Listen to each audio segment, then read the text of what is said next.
അസ്സലാമു അലൈക്കും വറഹമത്തുള്ള. പ്രിയപ്പെട്ട സുഹൃത്തുക്കളെ, ഇന്ത്യ രാജ്യത്ത് സർക്കാർ സ്കൂളിൽ പഠിക്കുന്ന 5 വയസ്സ് മുതൽ 16 വയസ്സ് വരെയുള്ള വിദ്യാർത്ഥികളിൽ നടത്തിയ ഒരു സർവേ, അസർ എന്ന് പറയുന്ന സന്നദ്ധ സംഘടനയാണ് ഈ സർവേ നടത്തിയത്. രാജ്യത്തുള്ള 600-ലധികം ജില്ലകളിൽ നടത്തിയ ഈ സർവേ ഏവരെയും ഞെട്ടിപ്പിക്കുന്നതായിരുന്നു. സർക്കാർ സ്കൂളിൽ പഠിക്കുന്ന വിദ്യാർത്ഥികളിൽ വൻ ഭൂരിഭാഗം ആളുകൾക്കും കണക്ക് കൂട്ടാനും കിഴിക്കാനും ഹരിക്കാനും പെരുക്കാനുമൊക്കെ കഴിയുന്നില്ല.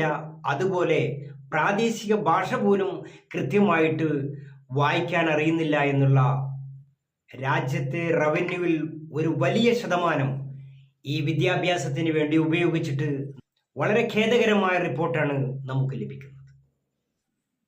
സാക്ഷര കേരളം, സുന്ദര കേരളം എന്നൊക്കെ നാം പലപ്പോഴും പറയാറുണ്ടെങ്കിലും കേരളം എന്നത് തന്നെ പല സംസ്ഥാനങ്ങളെയും വളരെ വളരെ പിന്നിലായിരുന്നു ഈ വായനയുടെയും എഴുത്തിൻ്റെയും കണക്കൂട്ടലിൻ്റെയും കാര്യത്തിൽ.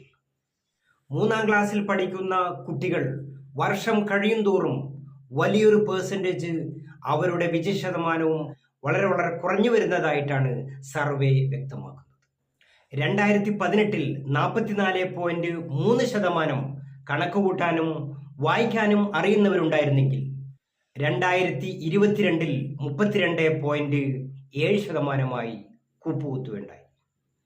2024 26.9% വീണ്ടും ഒരുപാട് ഇറങ്ങി. കേവലം 6 വർഷം കൊണ്ട് 18% വിദ്യാഭ്യാസ നിലവാരം താഴ്ചയിലേക്ക് വന്നു എന്നുള്ളതാണ് ഏറെ ദുഃഖിപ്പിക്കുന്ന വിവരം. 10-ാം ക്ലാസ് ജയിച്ചിട്ടും മിക്ക കുട്ടികൾക്കും വായിക്കാൻ അറിയുന്നില്ല, പ്രാദേശിക ഭാഷ പോലും അറിയുന്നില്ല. അതുപോലെ കണക്ക് കൂട്ടാനും കിഴിക്കാനും ഹരിക്കാനും പെരുക്കാനും അറിയാത്ത മക്കൾ ധാരാളമുണ്ട്. 10-ാം ക്ലാസ്സിലൊക്കെ ഈ ഇടയ്ക്ക് ഉണ്ടായിക്കൊണ്ടിരിക്കുന്ന വിജയശതമാനം വൻപിച്ച വിജയശതമാനം.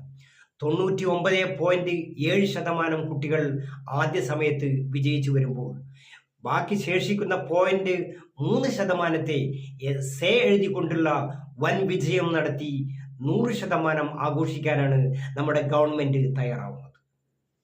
ഇങ്ങനെയൊക്കെ വളർന്നു വരുന്ന മക്കൾ നാളെ ഭരിക്കാനും പ്രസംഗിക്കാനും എഴുതാനും ക്ലർക്കൽ പ്രവർത്തനങ്ങൾ നടത്താനും ഒന്നും കഴിയാതെ ഉഴലുന്ന അവസ്ഥ ഈ കേരളം പോലും കാണേണ്ടി വരും. പൊതുവിദ്യാലയങ്ങൾ മികച്ച വിദ്യാഭ്യാസ കേന്ദ്രങ്ങളാവാൻ ഏതാനും ചില പോയിന്റുകൾ നിങ്ങളുടെ മുന്നിൽ വെക്കുകയാണ്. ഒന്നാമതായി, ക്ലാസ്സിലെ കുട്ടികളുടെ അനുപാതം ക്രമീകരിക്കുക. കണ്ടമാനം വന്ന കുട്ടികളെയൊക്കെ കുത്തിക്കയറ്റി 60, 70, 80 ഒക്കെ കുട്ടികളെ വെച്ച് പഠിപ്പിക്കുന്ന ക്ലാസ് റൂമുകൾ നമ്മുടെ കേരളത്തിലെ വിദ്യാലയങ്ങളിലുണ്ട്. രണ്ടാമത്തെ കാര്യം, സബ്ജക്റ്റ് ടീച്ചേഴ്സിനെ മാത്രം അതാത് വിഷയങ്ങൾക്ക് നിശ്ചയിക്കുക. മൂന്നാമത്തെ കാര്യം, അനാവശ്യമായ ക്ലാസ് കയറ്റങ്ങൾ നിയന്ത്രിക്കുക. നാലാമത്തെ കാര്യം, പൊതുവിദ്യാലയങ്ങളിൽ ലഭ്യമാകുന്ന അധ്യാപകർക്കും അവിടെയുള്ള ഇൻഫ്രകൾക്കും അനുസൃതമായി മാത്രം കുട്ടികളെ വിദ്യാലയങ്ങളിൽ അഡ്മിറ്റ് ചെയ്യുക. മറ്റൊരു കാര്യം, അത്യാവശ്യമല്ലാത്ത ലീവുകൾക്ക് കർശനമായ നിയന്ത്രണങ്ങൾ കൊണ്ടുവരിക. ആറാമത്തെ കാര്യം, നിശ്ചിത വർഷങ്ങൾ തികഞ്ഞതും ഇൻഫ്രകളും വിദ്യാർത്ഥികളുമൊക്കെ ധാരാളമുള്ളതുമായ പ്രൈവറ്റ് അൺറെക്കഗ്നൈസ്ഡ് സ്കൂളുകൾക്ക് റെക്കഗ്നേഷൻ നൽകുക. നിശ്ചിത ഗ്രേഡുള്ള പ്രൈവറ്റ് സ്കൂളുകൾക്ക് സർക്കാർ ആവശ്യത്തിന് പ്രോത്സാഹനങ്ങൾ നൽകുക. ഇന്ത്യ രാജ്യത്ത് മൊത്തം 600-ലധികം ജില്ലകൾ കയറി 6,50,000-ലധികം വീടുകൾ കയറി കുട്ടികളെ കണ്ടെത്തിയ ഇന്ത്യയിലെ മൊത്തത്തിലുള്ള വിദ്യാഭ്യാസ നിലവാരവും വളരെ വളരെ ശോചനീയമാണ്. ഗവൺമെന്റ് കണ്ണു തുറക്കുന്നില്ലെങ്കിൽ വരുന്ന ഭാവി തലമുറ തീർത്തും ഇരുട്ടിലാവും.